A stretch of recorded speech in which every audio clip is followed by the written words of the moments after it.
Good morning and welcome to the your Umatilla County Connection. As we've been moving through, today we have our Community Development Director, Mr. Bob Waldher, is with us today, and his department has changed dramatically in the last 12 months. And so let's have Bob explain to everyone watching today, how has your department changed and what does that mean? Well, great. Thanks for having me on today, Dan. So earlier this year, the county went through a reorganization by bringing together the Economic Development Program and Land Use Planning under one umbrella. We've been renamed Community Development. And the reason this was done is because there was so much crossover that occurs between community development, economic development, and land use planning, whether it's assisting property owners with inquiries or helping a developer navigate the regulatory process. We know that there's just so much of that crossover that occurs, and our hope is that by bringing the two programs together, that we can really help developers, help people navigate the regulatory process early on in their projects, and hopefully better serve the public. Yeah, I think that's exactly right. I think as you talk about it, and the more time I spend as a commissioner, especially with the economic development and some of the energy projects and some of the just the run-of-the-mill standard projects, whether it be a city looking at a UGB or an enterprise zone, or how our partners or our developer partners interact with your department, there is a lot of crossover. Yeah. Everything from the zoning to land use planning to economic development to grant applications. And when you put all those together in one room, I think the efficiency really comes out. Yeah. But that's a lot said, but how did you get to that? I mean, you can't just snap your finger and say, Right. okay, my department's different. How did you reorganize? Yeah, so one of the things we did through the reorganization is shifted some of our staff around. So I became the community development director. And then with that change, we created a planning division manager. And so that position is now being assumed by Megan Dovchevsky. And she really oversees a lot of the day-to-day planning activities that occur in land use planning.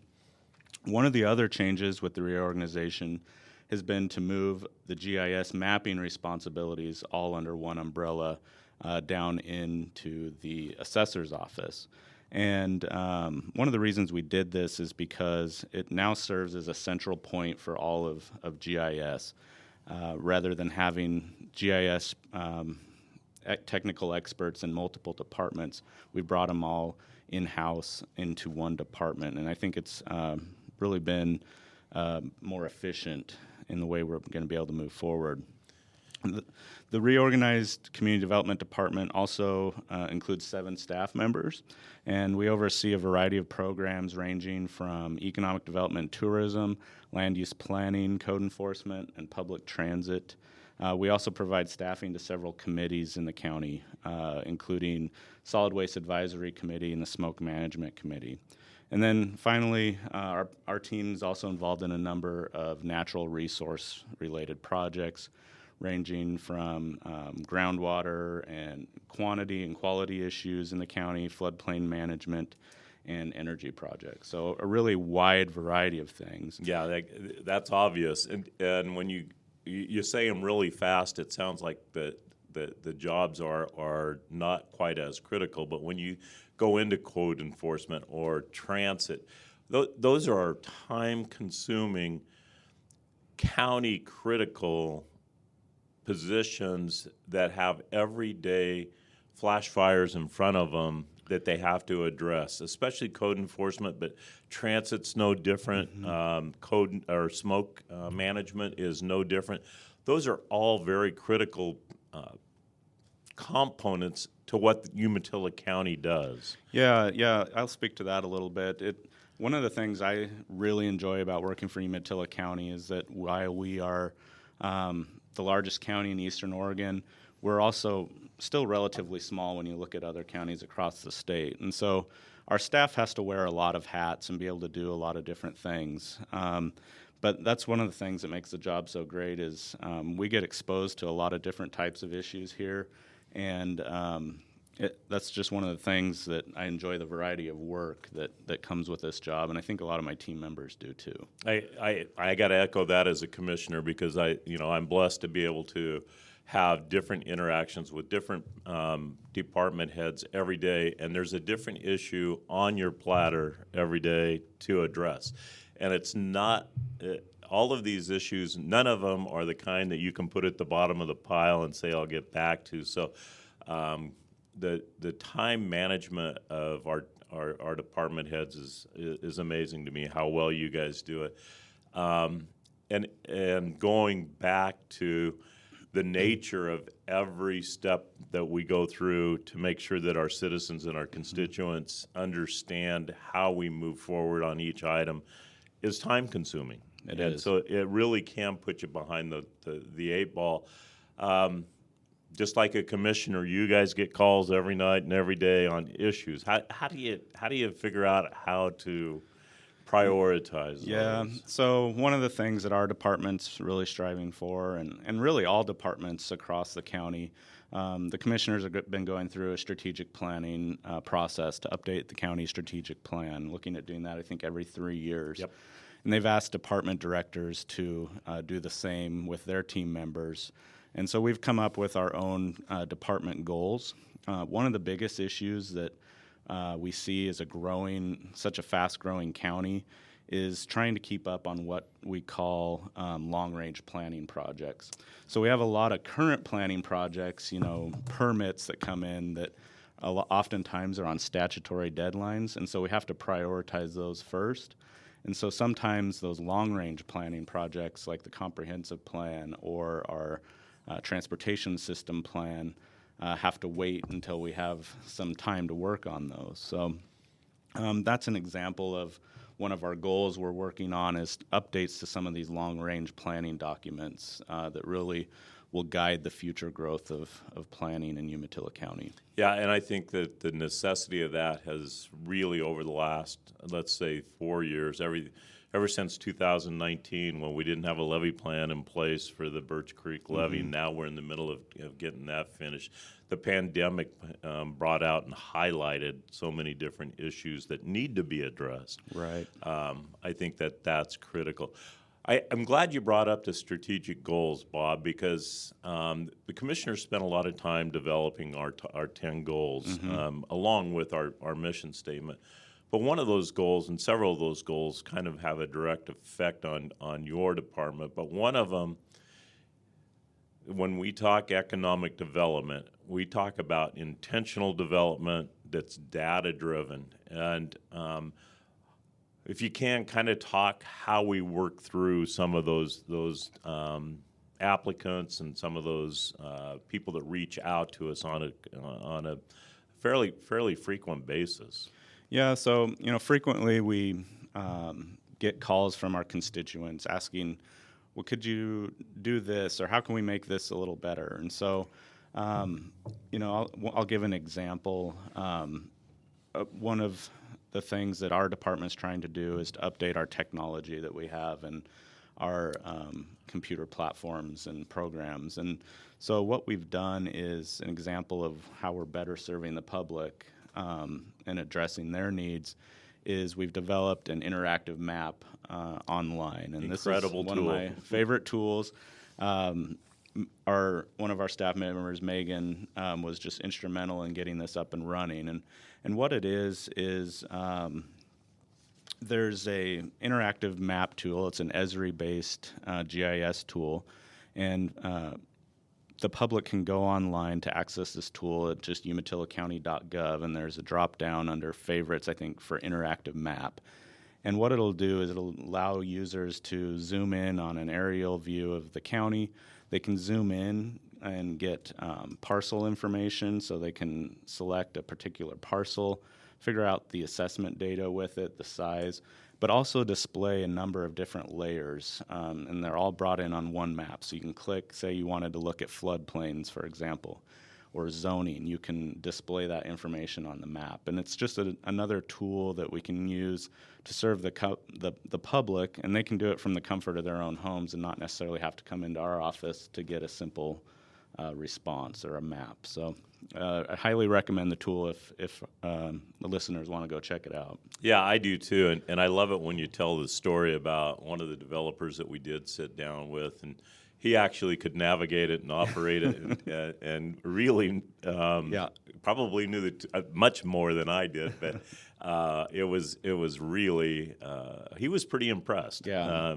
And he looks at property throughout the nation, and That's right. and he was very impressed with the tool. So I thought that was a compliment to you and your department for sure. It is a tool that gets used a lot, but it's only one in the toolbox, and I think that those folks that have those kind of questions and concerns can always reach out to Bob for sure. So we've talked about kind of some of the funner ones, code enforcement. Yeah. That's I mean, I don't think anybody can say it's a fun a fun task that Umatilla County takes responsibility for. But how do you address those issues too? Yeah, with a very lean department. Yeah, so that's another one that kind of goes back to prioritization. So we have to prioritize those code enforcement complaints or issues that we see in the field. Typically, we focus first on if there's an environmental issue. So an example could be an RV that has their septic not properly connected. So we would deal with issues like that. Solid waste is another one that we typically deal with first. But yeah, it really comes down to prioritization and trying to be able to address those issues. A lot of times we try to work with the landowner to notify them of the issue. We typically will start with a warning and try to get them to come into compliance, and then we try those avenues before moving to issuing citations and things like that. So. Yeah, as much as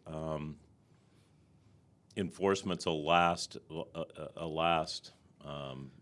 step. Mm-hmm. I think that everybody realizes that we still live in Umatilla County, and everybody that we interact with are our neighbors. Right. And I've been impressed with how code enforcement. Obviously, there are conflicts and issues, but in general, the majority of them can get solved fairly quickly. Yeah. That's one of the things we're also working towards when I talk about updating our technology and ability to do things more efficiently. We're looking at updating some of our programs that in code enforcement, where our field officers can actually take a tablet out into the field, be able to take their pictures and everything from the tablet and build the case while they're out in the field, and that'll allow us to bring the information back and be able to work on a larger number of cases more efficiently to hopefully address public concerns in a more timely manner. Okay, now I have and I think it's appreciated throughout the county. So everything you've touched on today, from the start of the conversation on the reorganization to the individual tasks, and you've only touched on some of the higher ones. All of that is dictated a lot by state and federal influences. And this year especially, our state legislature is looking at lots. I mean, they started out with almost 3,000 bills, but a lot of the ones that stayed alive have been everywhere from siting energy projects to land use to the ability for homeless to have the right to rest. How do you keep up with all of that? Because I depend on you. Right. So I think that comes back to needing to wear a lot of hats and be well-versed in a number of different subjects, because you touched on a whole wide spectrum of issues there. But it can be a real challenge. So we like to rely on some of the professional organizations that we're involved in. One example is our planning directors group. So we have an association of county planning directors, which works closely with staff from Association of Oregon Counties. And so by doing that, we're able to rely on their staff a little bit to develop an understanding of what these bills mean, what they would do. And a lot of times they can come back to county planning directors and ask, okay, what is the implications of this, and how are you going to implement it in the real world, and how does that affect your staffing? How does that affect you fiscally? Things like that. And so we really rely on a lot of those organizations that we participate in for some guidance on that, which in turn we can share with our commissioners and advise them on policy issues. Yeah, and we appreciate it because we ask you questions every day, more than once, Yeah. and especially this time of year. One of the things you did touch on, and you and I have had a lot of discussions on, are let's take energy siting, renewable energy siting, kind of a hot button item. We have many people in the county that have a lot of concerns. We have just as many people in the county wanting to get it done quickly for the transition. We're actually in a legal dispute right now. Can you kind of go through that, and then even at the end of that dispute, the legislature is looking at statutes that may throw that all out. Yeah. So. Yeah, I think it's really about striking a balance. You know, we are a very much agriculturally based economy, and so I think our commissioners, and at least for myself and my office, you know, we take that seriously and wanting to protect farmland, but we also have in this state some very ambitious renewable energy goals, and so trying to balance those and determine, hopefully locally, where those renewable projects should be sited, where it makes sense. I think the people of Umatilla County, we know our county the best, and so we should be able to be at the table when it comes to making those decisions. And so that's what I'm always hopeful in with these legislative changes, is that you know, they rely on local decision making, and so we always tend to advocate for that, to be able to kind of chart our own path here, especially when it comes to renewable energy. And so that's another area where, you know, we have projects of a certain size that get processed at the state level through the Energy Facility Siting Council. Yep. And so that takes a lot of staff time to be able to keep track of those. But we do our best to stay engaged, especially in renewable energy, because there's so much happening in that arena right now. Yeah, you said ambitious. It's very aggressive, and we know that a week doesn't go by that we don't get contacted. Right. Good and bad. Yeah. And I think that it's an eyes wide open type of situation. I've been impressed, just to follow up a little bit, the county is defending our 2-mile setback on the dwelling setback from windmills. I think that we have a very good case, but the reason we have a good case is because your department did all of the work up front the way it should have been done and answered all of those challenges. Yeah, I mean, the planning for these projects really started years ago, when we went through a series of code amendments establishing these local standards. And we feel as a county it's very important that those local standards are upheld. And so that's why you know, sometimes we have to go down that pathway of litigating a project, because we want to ensure that we're upholding the wishes of Umatilla County residents. Yeah. I would like to thank Bob Waldher today, the Director of the Community Development Department, and encourage anyone that has questions for Bob or anyone in his department to reach out. Again, I would like to thank everybody for watching your Umatilla County Connection, and behind the camera and the microphones is Lori Smith. That just does a great job of producing these, and we look forward to you watching the episodes coming up in the near future. So again, thank you for watching. Thank you. Your Umatilla County Conversation, and thanks again to Bob Waldher.